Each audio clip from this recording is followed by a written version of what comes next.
സവർക്കർ ബ്രിട്ടീഷുകാർക്ക് മാപ്പെഴുതി കൊടുത്ത ചരിത്രം മാത്രമേ ഇതുവരെ നമ്മൾ കേട്ടിരുന്നുള്ളൂ. എന്നാൽ ഇപ്പോൾ പുറത്തു വരുന്നു സവർക്കറെ വിട്ടയക്കാൻ വേണ്ടി അദ്ദേഹത്തിന്റെ ഭാര്യ ബ്രിട്ടീഷുകാർക്ക് മാപ്പെഴുതി കൊടുത്തിരുന്നുവെന്ന വാർത്ത. നാഷണൽ ആർക്കൈവ്സിൽ ബ്രിട്ടീഷ് ആഭ്യന്തര വകുപ്പിന്റെ ഫയലിൽ 8 പേജിൽ കിടപ്പുണ്ട് സവർക്കറുടെ ഭാര്യ യമുനാബായിയുടെ മാപ്പപേക്ഷ.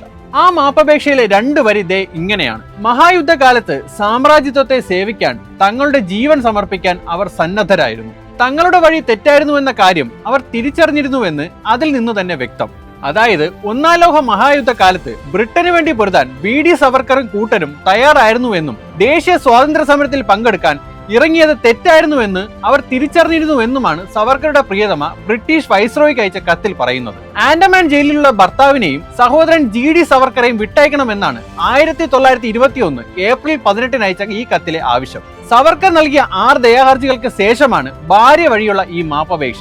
യമുനാബായിയുടെ കത്തിന്റെ ആദ്യ ഭാഗത്ത് സവർക്കർ സഹോദരന്മാർ യുവാക്കളും അനുഭവക്കുറവുള്ളവരും ആയിരുന്ന കാലത്താണ് കേസിനിടയാക്കിയ സംഭവങ്ങൾ സംഭവിച്ചതെന്ന് പറയുന്നുണ്ട്. അമിതാവേശം കൊണ്ട് വഴി തെറ്റിയതാണ്, അതുകൊണ്ട് മാപ്പ് നൽകണമെന്ന് പറയുന്ന കത്തിന്റെ അവസാന ഭാഗത്ത് വൈസ്രോയുടെ മഹാമനസ്കതയെ സ്തുതിക്കുന്ന വരികളും കാണാം. അപ്പോൾ എങ്ങനെയുണ്ട്? ബ്രിട്ടീഷുകാരോട് നേരിട്ട് മാപ്പ് പറഞ്ഞത് പോരാഞ്ഞ് ഭാര്യയെ കൊണ്ടുകൂടി മാപ്പ് എഴുതിച്ച് ജയിലിൽ മോചിതനായി ബ്രിട്ടീഷ് സർക്കാരിൽ നിന്നും അലവൻസും കൈപ്പറ്റി ശിഷ്ടകാലം സന്തോഷത്തോടെ ജീവിച്ച ഈ മുതലിന്റെ പ്രതിമയാണ് ഗാന്ധിജിയുടെ കൂടെ പാർലമെന്റിൽ മോദി സർക്കാർ സ്ഥാപിച്ചിരിക്കുന്നത്.